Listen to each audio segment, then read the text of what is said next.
Welcome back, everybody, to your Chicago White Sox franchise mode here as we take a look at the team against division rivals, the Cleveland Guardians, having a significant better start to this season than us at 17-23 as we sit at 15-27. I said significant. I guess we are both pretty well below 500, but we are having a rough start to the season. Tim Anderson, Luis Robert, Eloy Jimenez, and Andrew Vaughn especially, all having a really good season batting-wise. The other guys are all doing just okay. I would vote for better out of Benintendi at 228 right now.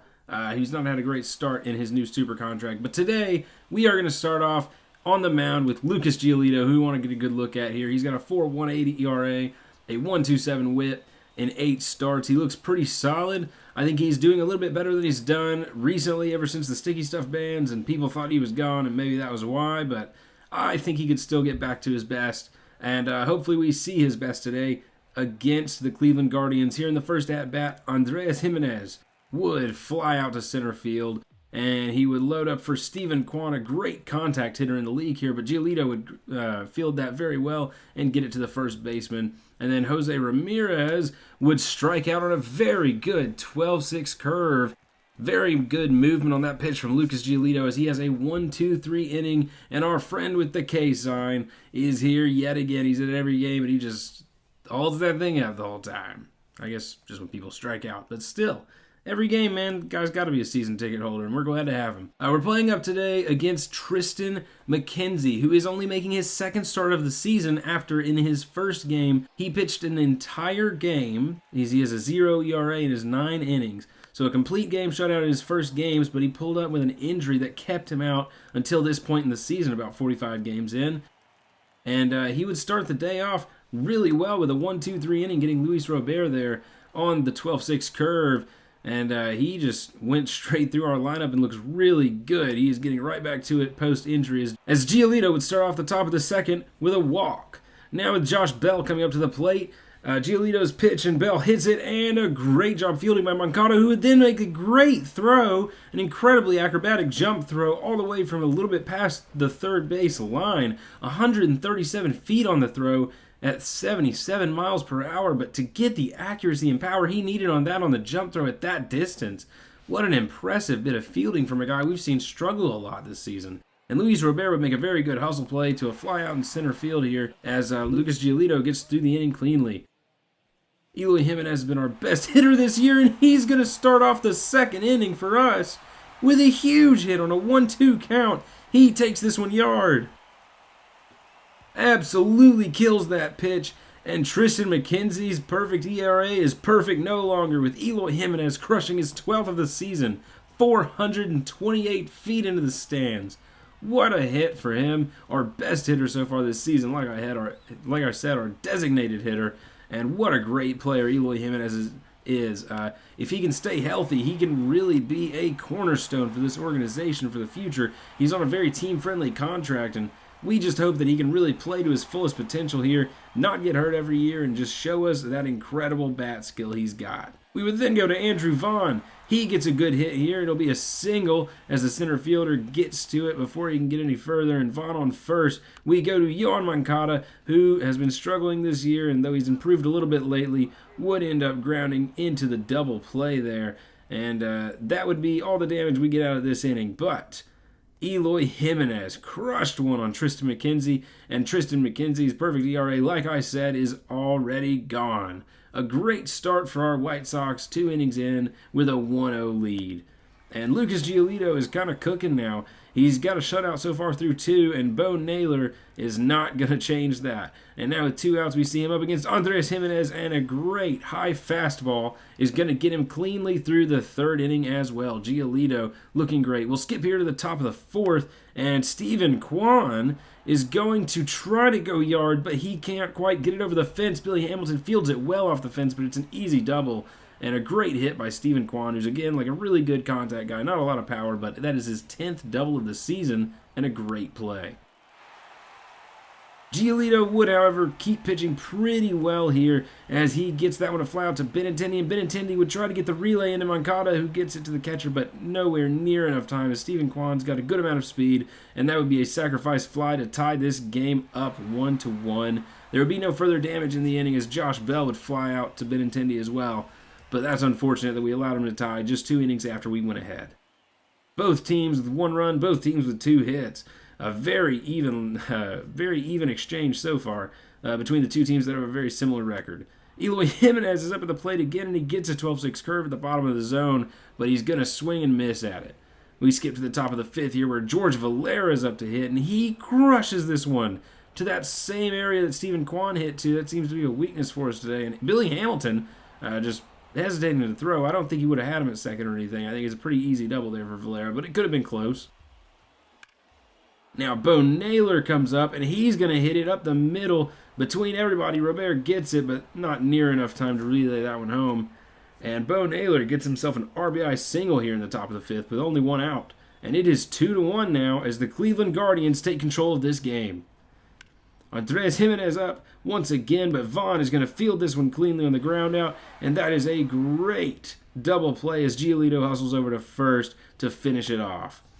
We would skip here to the top of the 6th where Giolito continues to play pretty well. He's allowed 2 runs. He's at 103 pitches today, but he's looked pretty solid for the most part as Luis Robert Jr.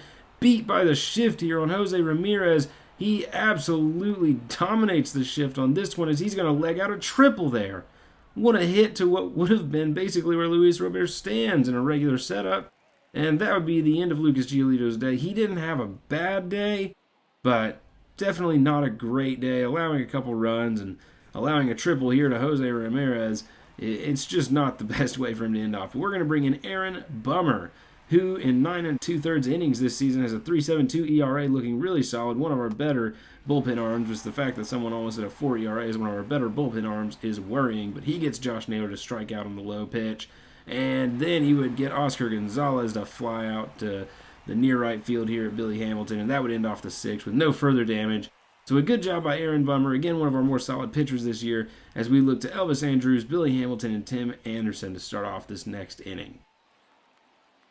Elvis Andrus at the plate to face Tristan McKenzie, and he is going to strike out pretty heavily here on that slider, and yeah, that was rough. Definitely caught pretty easily, but Tim Anderson here absolutely hits this one into right field, and he's also going to get out as Oscar Gonzalez has plenty of time to get over there, field it cleanly, and we skip here to the bottom of the 7th with Andrew Benintendi facing Tristan McKenzie, who is still in the game in the 7th inning, but a great hit for Andrew Benintendi, and it's a double for sure, and he's not going to try to test him any further. A stand-up double for Andrew Benintendi, who's not had the best start to the season, but he's looking pretty solid now. And that would be the end of McKenzie's day. 7 innings in, pitch count getting pretty high, and they're going to call it there. He did really well, allowing the 1 homer early in the game to Eloy Jimenez, but overall, his first 2 starts of the season have started really well, allowing 1 run. As Trevor Steffen comes in here, he's played 20 games this year and looked pretty okay, but he would allow Luis Robert Jr.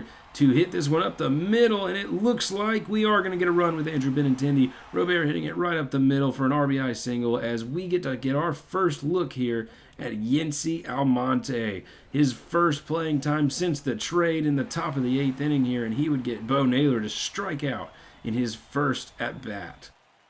Andres Jimenez then would come up, and he would strike out. I mean, it's not like these pitches are crazy good or anything. They're kind of central, just mostly fastballs as well, but he's blasting it by people and looking really good. And then Stephen Kwan would ground out to Andrew Vaughn. In the middle of the 8th inning comes as Iniel De Los Santos comes out for the bottom, and he's pitched, again, just pretty okay, 3.43 ERA, having a solid season, and we'll see if he can make good work of our team in the bottom of the 8th as we hope to try to take a lead here with Elvis Andrus. He would ground out to third, and that would be the 3rd out, as he was actually a pretty easy 1-2-3 inning for Iniel De Los Santos. We would bring in Garrett Crochet here as Liam Hendricks has been really tired, lots of games lately, and we needed to bring someone in that was not him, and it was looking like a favorable set of hitters for a lefty, but he would walk J-Ram first. Not a great start for someone who's struggling right now, and maybe this was the wrong decision, as they would then bunt to move J-Ram to second. Josh Naylor with the bunt, and Oscar Gonzalez up at the plate now, and he would hit this one past Tim Anderson and Yohan Moncada. Benintendi's got it, but it's just not going to be enough, as in the top of the 9th, they take the lead on Oscar Gonzalez's RBI single, and then Ahmed Rosero would fly out, but they have the 1-run lead going into the bottom of the ninth here from Oscar Gonzalez, getting that one just past our shortstop and third baseman. A very solid hit on Garrett Crochet there, as he may have blown that save opportunity for us, and maybe he was the wrong guy to bring out there, but options were limited because of stamina. Emmanuel Clase, one of the best closers in the league, in real life at least. He's got a 10.13 ERA here, but he's 6 for 7 on save opportunities, so maybe the ERA isn't what we need to look at. But Gavin Sheets would come on to pinch hit, and he gets a good single here to lead off the bottom of the ninth inning, as Tim Anderson would come up next, and it looks like he'll get a pretty good hit here too. And for some reason, oh no, they sent him back. Okay. Gavin Sheets looked like he wanted to test the third baseman, but that would have been a horrible decision. I don't think there's any chance he would have made it in time. As then Luis Robert Jr. comes up, and it looks like he might get a hit out of this. He's not going to make it to first base, but he does at least advance both of our runners. As a really good play by the second baseman by Cleveland there. And they would end up intentionally walking Eloy Jimenez, not wanting the guy who's already got one homer today to win this game for us. And that's really unfortunate. But Andrew Vaughn, he's at a solid season, and he gets a pretty good hold of this high slider, but it's just not going to be far enough. And Emmanuel Clase survives a few hitters in that ninth inning to get the Cleveland Guardians a very close win against the division rivals in our Chicago White Sox. Again, a really tight game, a very stressful game for some of our guys, and just close. Not much offense. The pitching took over with Tristan McKenzie and Lucas Giolito, both looking pretty solid. Eloy Jimenez crushed that pitch early in the game in the second inning on Tristan McKenzie, but Tristan McKenzie would clean it up, goes almost a full 7 innings, only allowing that one run, and we would get one more to tie things up late, but they got one in the bottom of the ninth from Oscar Gonzalez, and that would be enough for them to come out with the win, 3-2. Daniel De Los Santos gets the win. Garrett Crochet gets the loss. I guess it wasn't a blown save for Garrett Crochet. He just wanted to hold it. But it's still unfortunate in that one inning that he allowed the run and a walk to lead off. He didn't look good. He didn't have a lot of command of his pitches, and they would indeed get the win. Jose Ramirez's only hit coming there. Jose Ramirez walked, and then they would bunt him forward. And Oscar Gonzalez would end up getting him home with a solid hit past our shortstop and third baseman in Yohan Moncada and Tim Anderson. Not a great offensive day for us. Benintendi looked solid, 2 for 4 with a double. Eloy Jimenez obviously had the homer early, but I would hope for more offensive help from our team. And Lucas Giolito had a solid game, but he just didn't have much run support, did he? We would sim forward a little bit here, and in May, our guys have just not had a great time of it, have they? We are 25-33, so doing a little bit better than we were, but I don't know, man. That's a lot of gray. That's a lot of losses that we're having, with some wins coming more recently, though. We do look like we've improved in the last couple of weeks, starting from the 22nd. That series against Cleveland, of course, you saw in the first series against Cleveland this month, that 3-2 loss on the 16th. But moving on here, starting about the 20th against Kansas City, and then moving through that Cleveland series that we would end up winning. We've not lost a series since then. We're actually on a pretty good 7-game win streak to end off the month of May. Maybe things are looking up, but maybe not. I hope our boys can really clean things up, and I do want to make a run for the playoffs. It's the White Sox. That's their aspiration. We're playing a lot of guys, a lot of money, and we've made moves that would make you signal the intent to go for the playoffs, but I'm just not sure we have the roster for it. And when it comes down to the trade deadline, if we don't have a record that looks like we can make a push for the playoffs, we're going to have to sell some guys, for sure. We don't have a lot of guys in the minors that we can look to, but Sean Burke is definitely somebody that if some of this pitching doesn't get cleaned up really soon, he will make his debut in the MLB. He has been insane in AAA with a 1.75 ERA in 77 innings. And a 102 whip. He just looks fantastic. I'm hesitant to bring someone forward at a lower rating like this, but if he's MLB ready, he's MLB ready, and he has really good statistics. Looks like he's having a great year. He's on fire right now even, and maybe it's the time to bring him in, as some of our pitchers are really struggling, including a guy like Lance Lynn, a longtime veteran who's just not had a great start to the season, has he? Garrett Crochet doesn't look his best, and Kendall Graveman also struggling. Aaron Bummer continues to improve as he has a less than 1 whip and a 2.45 ERA, but things over the board are just really rough for our bullpen. And maybe Sean Burke comes in and we move Lance Lynn or somebody like that to a bullpen role, so we can move somebody like Joe Kelly, who's struggling intensely, out of our bullpen entirely and into the minors, or even DFA him. We would also make one other roster move, is Oscar Colas, who's really struggling so far this season with his hitting especially. He's going to make the move down to the minor leagues. I hate to do it because I really wanted to see him succeed, but he's just struggling a lot right now, and I think it's time for him to move down for a little while to AAA. And we'll bring Victor Reyes up, a guy who has a lot of experience at the MLB level over a few years and has overall been a pretty solid player. His ratings scare me a little bit, but he's playing all right in AAA, and I think I would rather have a veteran like him in the team, who's not really got much room to grow anyway, than ruin the potential of a younger guy who just isn't having a great season so far. If Colas does better in the minors and deserves it, I would love to bring him back up later in the season, but I think he needs some time in the minors to build that confidence and just do a little bit better, because he's starting to drop at a few of his hitting ratings, and that's exactly what we do not want. Overall, guys, I'm sorry that the episodes have been a little bit shorter, and I've only been able to get one game in a couple in a row now. I wanted to do two in this one even, but I just don't have a lot of time right now. This month at work is going to be absolutely insane, so I'm probably going to try to have to pre-record a few episodes, mostly just one game episodes, and rush through them. But I hope you guys are at least enjoying as we try to move through this a little bit more quickly in the coming recordings. I'm going to start moving a little bit faster, even though I can only do one game at a time. I'll just start simulating a little bit more in between as more and more this season looks like it may not end up the way we want it to, at a 25-33 record right now. Hopefully the boys can pick it up. We will start off next episode playing as Mike Clevenger. We'll get our first look at him, as me playing with him at least, against the Detroit Tigers, who we just swept.